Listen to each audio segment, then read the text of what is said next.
Understand the true way and not the words of books written for role-playing games. From a long time ago, a lost world unknown today, where their defeat changed a once balanced and caring world to this one full of hate and greed. Written out of history and censored from public knowledge until 1977. Art has been a way for those with secret knowledge to hide it within their works, until a time when people could notice them. Hidden in the mystery schools of Egypt, the Jedi have secretly gained lost knowledge and recorded the true history. Facing a world programmed to hate them and others with gifts. Only few fans see the true theme and motifs within the 6 films, while others rely on the characters. The ways of bringing these truths are hard with the media censorship, but they exist and hide behind low-key budget videos.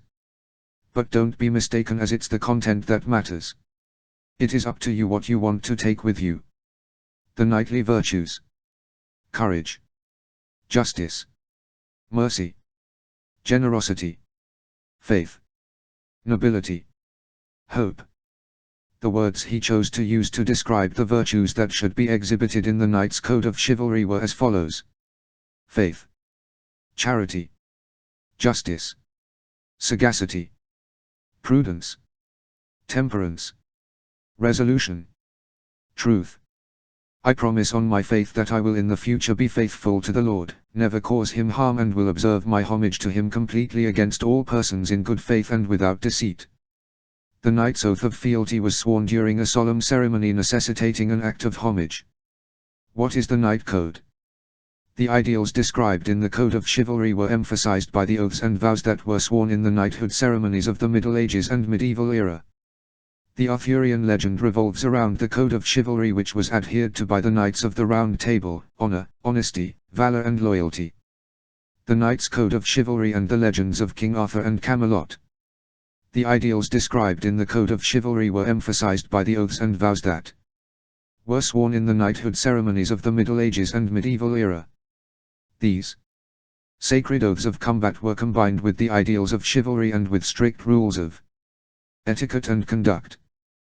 The ideals of a knight's code of chivalry was publicized in the poems, ballads, writings and literary works of knights authors. The wandering minstrels of the Middle Ages sang these ballads and were expected to memorize the words of long poems describing the valor and the code of chivalry followed by the medieval knights. The Dark Age myths of Arthurian legends featuring King Arthur, Camelot and the Knights of the Round Table further strengthen the idea of a knight's code of chivalry. The Arthurian legend revolves around the code of chivalry which was adhered to by the Knights of the Round Table: honor, honesty, valor and loyalty. A knight was expected to have not only the strength and skills to face combat in the violent Middle Ages, but was also expected to temper this aggressive side of a knight with a chivalrous side to his nature. There was not an authentic knight's code of chivalry as such. It was a moral system which went beyond rules of combat and introduced the concept of chivalrous conduct, qualities idealized by knighthood, such as bravery, courtesy, honor, and gallantry toward women. The knight's code of chivalry was part of the culture of the Middle Ages and was understood by all.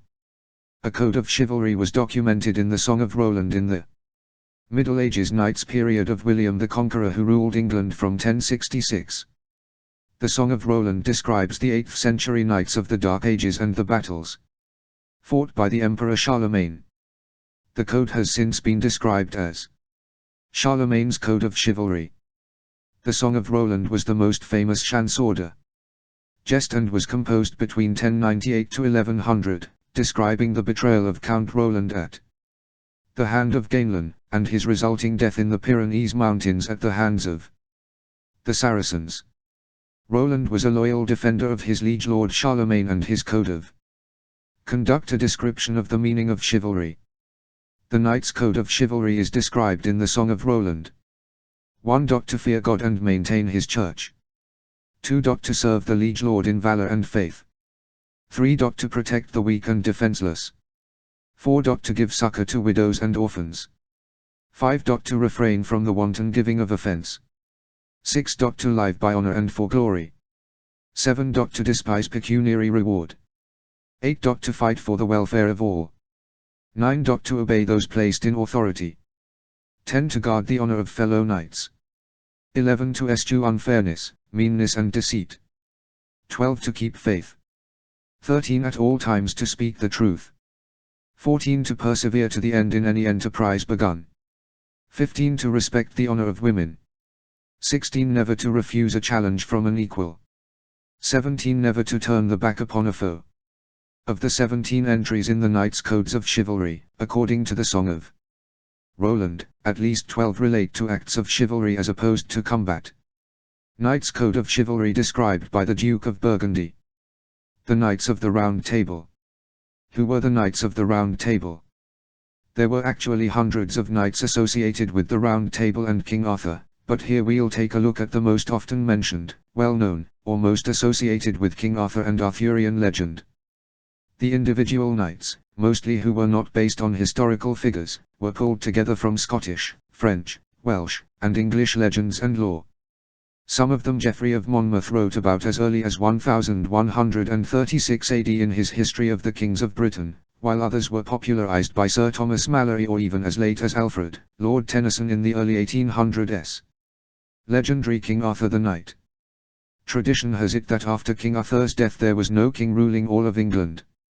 Merlin had placed a sword in a stone, saying that whoever drew it out would be king.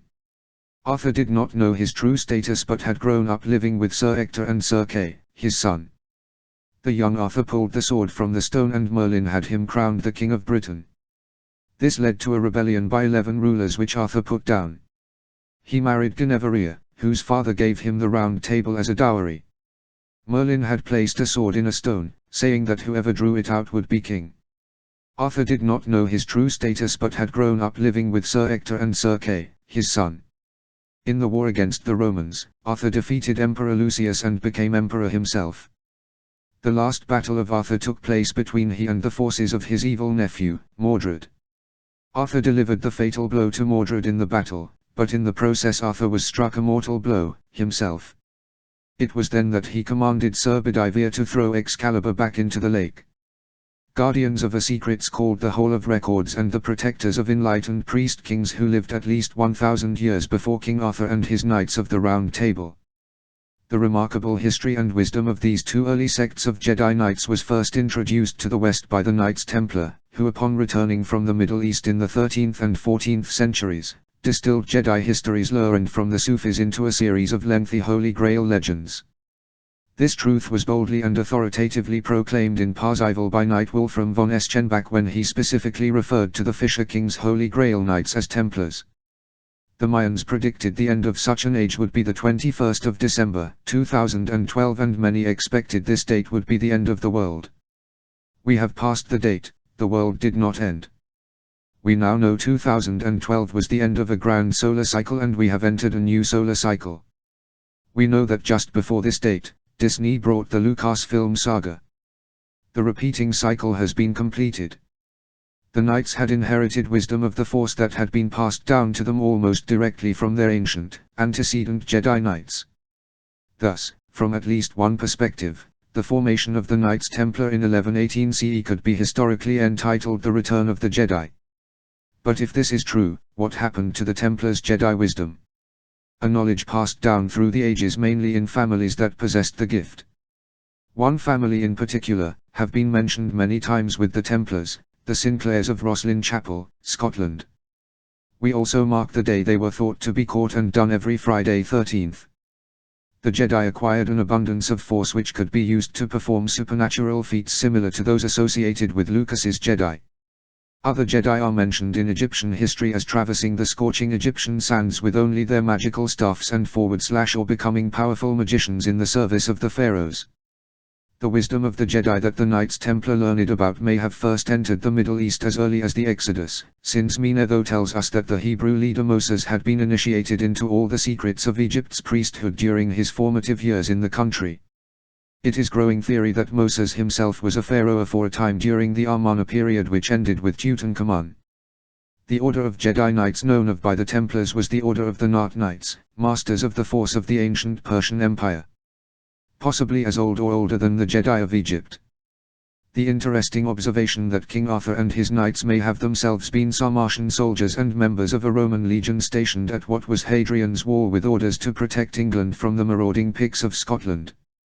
According to this possible scenario, following the downfall of the Roman Empire, Arthur and his men would have been released from the Roman service, at which time Arthur would have become king of the newly liberated land of Britain and his fellow soldiers would have been transformed into Knights of the Round Table. This alternate history of Arthur and his knights was recently made into a major motion picture entitled King Arthur, starring Clive Owen as the British monarch. The Jedi secrets of the Force possessed by the early Persian kings and their knights were preserved within Persian civilization as popular legend for many hundreds of years. The Knights Templar also inherited the Gnostic teachings of the Johannite Gnostic Church, which has been passed down to them from a series of Grand Masters beginning with John the Baptist, Jesus, John the Apostle and Mary Magdalene. The Knights Templar would subsequently create their own Holy Grail mystery school tradition comprised of numerous levels. The Force, the Knights Templar were to discover, was the true Holy Grail, or at least the lost records. The Templars' secrets of the Force eventually passed into some of the secret societies of Europe, including the Rosicrucians and Freemasons, and for a while this wisdom survived in its purity. But it would eventually become grossly distorted, hidden or completely forgotten, and the era of the Jedi Knights would come to a grinding halt. But now, certain Templar organizations are making a concerted effort to resurrect the Jedi Knights' wisdom of Egypt, Persia and the early Templars. The old Gnostic and alchemical rites are beginning to be observed again, and the hidden alchemical texts are being pursued in places like Rosslyn Chapel and Languedoc in France. For nearly 1,000 years the Knights Templar have rightly been regarded the eternal guardians of the Holy Grail, but what the Holy Grail actually is has never been accurately revealed until now. Guardians of the Holy Grail proves that the Holy Grail existed many thousands of years before Christ, and that it is as old as the Garden of Eden itself. The theory from older texts has Jesus himself being taught, and is why the Nativity speaks of the Magi coming to his birth. Plus Jesus he is last heard of going to Egypt, before coming back to renounce the Hebrew God. The destruction of the temple, the secret teaching and the sermons that included that a God doesn't live in a temple.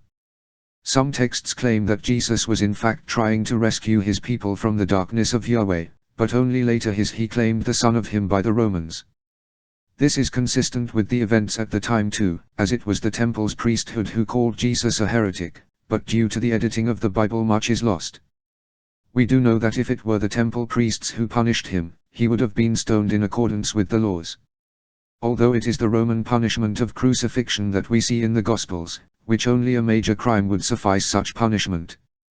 Jesus was known in other texts as a rebel, not just against the Hebrew God, but to the Roman emperor who saw himself as a god. Claimed he came with the sword. The story of his marriage to Mary and had children was covered in other texts that became heresy later and destroyed. It was Mary who would be the one to take over after Jesus' death, before escaping to France with their children.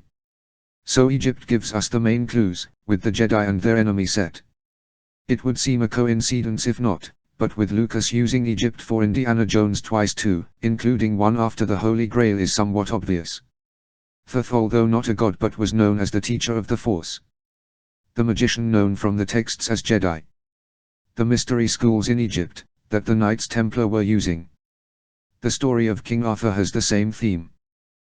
Though this is not the first time you will have heard this, as there is a mistranslation upon a distortion regarding gods and demons in Africa, India, and China, there were none. This is a later addition, as was Europe and Middle Eastern religion. The correct translation for God in Egypt is connection, while gods were actually guardians, all with a very human origin and can die unlike the single god, they also had a real role. A pantheon could be seen as a council or like a government with its departments. There has always been a question regarding the Force and whether it is one or the dual sides we see sometimes in the films. The answer is that the Force has always been one, from the start of the universe.